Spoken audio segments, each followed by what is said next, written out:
I'm back, y'all. I'm here again. Welcome back. If you're here for the first time, welcome. I am Danielle Towner of DreamWork Creatives, and I am also co-author of the Mompreneur Manual.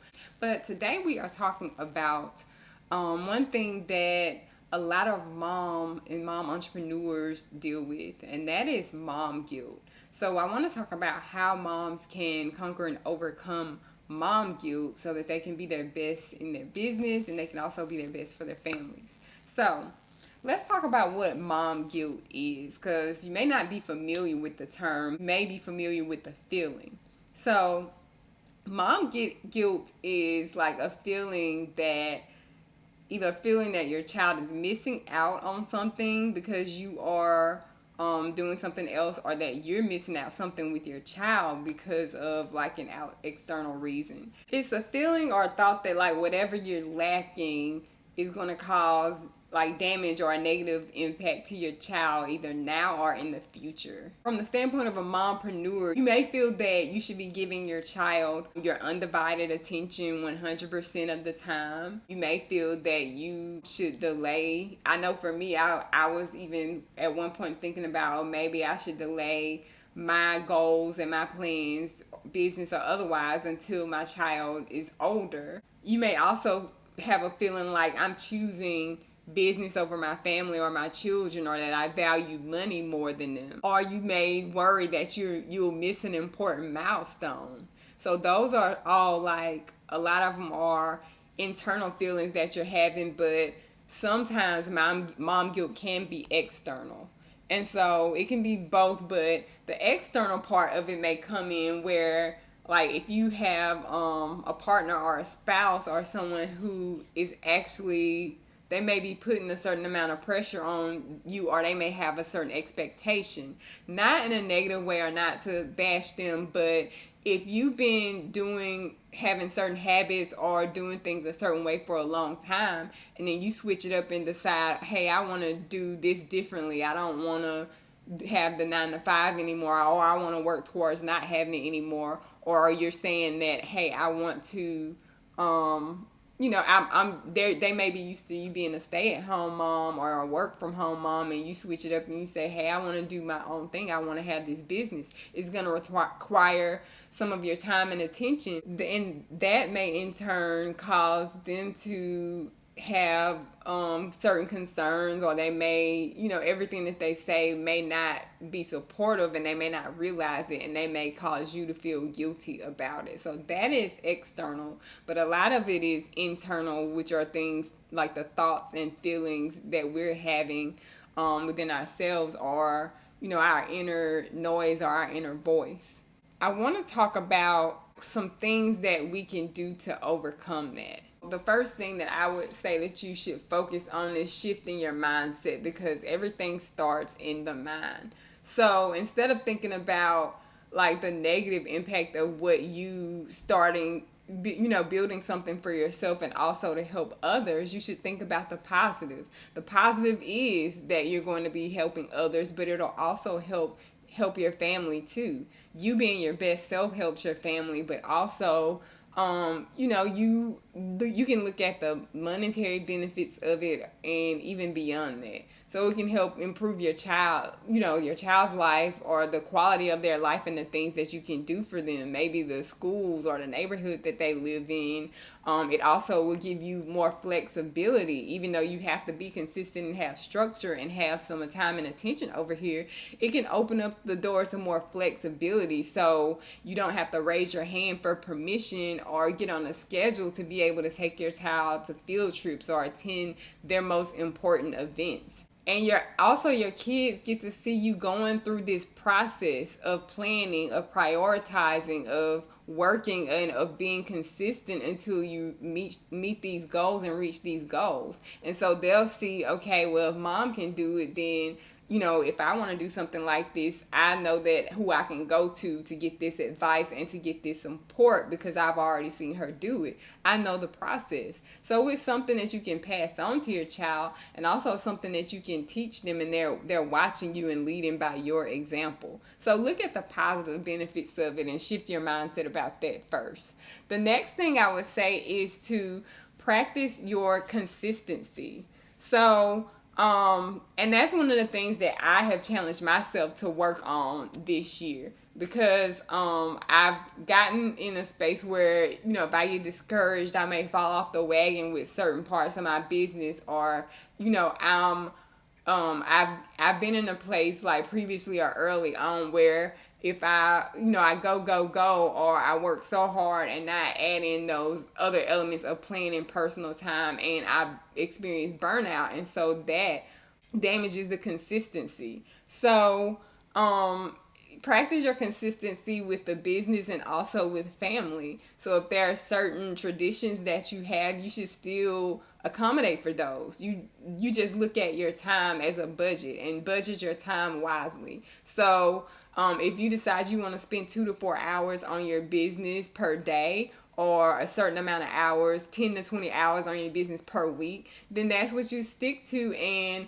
you plan out what you want to accomplish, and whatever you're able to get done, what's most important, you get it done, and then you focus on the rest of it in a later week, in the next week. The same with your family. Make sure you're plugging in those spots, time for family. If you do a pizza night on the weekends, or a movie night, make sure that you're sticking to those things. You want to create a schedule and stick to that schedule as much as possible. So that's kind of piggybacking on the things that we just said, budgeting your time out, but then also using a consistent schedule. Like one of the things that I've talked about in a previous video that you probably can find, like the yearly, daily, monthly, and yearly schedules, and how to complete that. I have certain days that I work on certain things, and you can like narrow this down as much as you want to. You may want a certain time block to work on these things,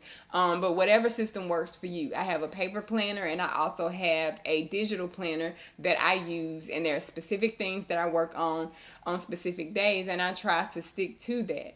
And even now, like it with scheduling out like a morning routine, so that there are certain things that I can take care of in the morning before my son even wakes up. So with that, once your time runs out, you move on to the next thing, and you try to stick to that on a daily basis. So that consistency creates good habits. Those good habits create the expectations for everyone, and it helps to include all of the things that are most important to you, and helps you prioritize. So you should make arrangements to give your baby your undivided attention. So we've already established and agreed that giving them your undivided attention is not realistic 100% of the time, but it is possible, and you should do it. So whether this is talking to your child and taking a small pocket and saying, I need about 10 to 15 minutes to do this, and after that we can do something that you want to do, or we can talk, or I can watch this show with you, or whatever it is, explaining to them and talking to them if they're old enough, and if they're not, like if it's during the nap time or whatever,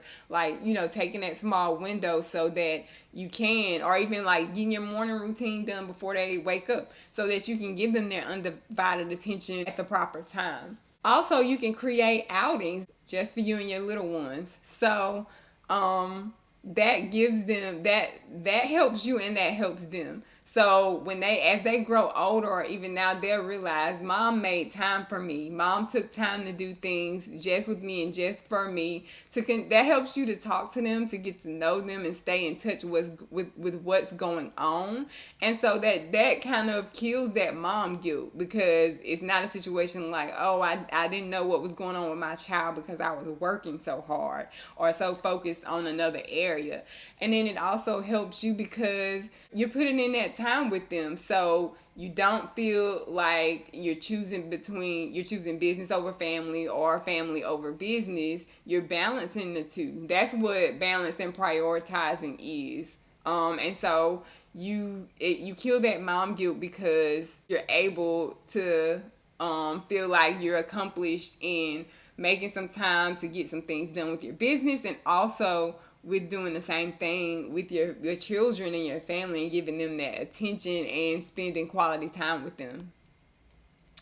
Okay, and I also suggest that you do a self-check on why you want to be a mompreneur. So what is your why? And I know a lot of people talk about focus on your why, focus on your why. But I would say that takes away the guilt because your purpose is, outside. You have a purpose outside of being a mom. You had a purpose outside of being a mom before you became a mom, and you will continue to do so, just like your children have a purpose outside of being your child. So you need to focus on things like, who do you want to help? What do you want to help them accomplish? What is that going to mean for them and for you? And what would that mean for them and for you if you didn't do that and if it didn't happen? When did you realize you were passionate about these things or gifted in these areas or talented in these areas? Would you still do this business or would you still have that same fire? Would it light you up the same way if you weren't compensated with it? And if it's something that's burning that deep inside of you, then you'll have a different type of guilt if you didn't go after it and if you didn't go for it. It will still be similar to mom guilt because you're building, you're developing this baby, but it's your business baby. And lastly, I would say to cherish the moments that you have with your baby. So, with that being said, that's where the balance piece comes in. You want to cherish those moments because, people told me, oh, they grow up so fast. When they saw my baby as a little baby, oh, they grow up so fast. And it's the truth. No lies detected there. They grow up fast. And so you don't want to focus on just, oh, I want to give them so much without putting in that quality time. Because just like people say, they remember a lot about the time you spent with them more so than the things that you give them. They'll get a thing or a toy, and then the next week it's on to the next thing and the next thing. But they remember that quality time. So it may not be possible to catch every milestone. And me as a as an unmarried mom, I can't catch every milestone. If my son is enjoying other members of his family, if he's with his dad or if he's with some of his dad's family, if he's with my mom and I'm not with them or with his aunts or anybody, I may miss a milestone, but I was able to catch a lot of them. Being a home business owner and having my son at home, I was able to catch a lot of them, and I still do. But you may not be able to catch everything, but just enjoy the moments that you have. As the statement goes, be here now. Be here now. Enjoy the moment that you have. And be consciously present in those moments. Take pictures, record videos, write in a journal. Document and do everything you can to preserve those moments so that you have them later on. So just don't beat yourself up. Do the best that you can, and when an area of your life, whether it's the business or whether it's giving attention to your family, when it's falling by the wayside. But we also know that it's God first, family second, and business third. So that's how you prioritize things in your life, and that's what balance is all about. It's about using the time that you have wisely and prioritizing what's most important at that time. And so this is just one of the things that Chastity, a Roadmap to Balance for Moms, and we're co-creators of the Mompreneur Manual. This is just one of the things that we're here to help moms conquer and overcome. So if you're experiencing this, or if there's any other thing that you're hung up on, you're stuck on, you're challenged with as a mompreneur or as a mom wanting to start a business, then you should become a member of our group. It's the Mompreneur Manual group. I will post a link in the comments so that you can check out more information about this group, and we'd be happy to help you on the journey of becoming a balanced mom boss. So thank you guys for watching. If you found this helpful, or if you didn't, let me know. I enjoy feedback. If you did find it helpful, I would appreciate you subscribing and ringing that bell so you're the first to know when I drop another tutorial or business training. And I will see you guys next time.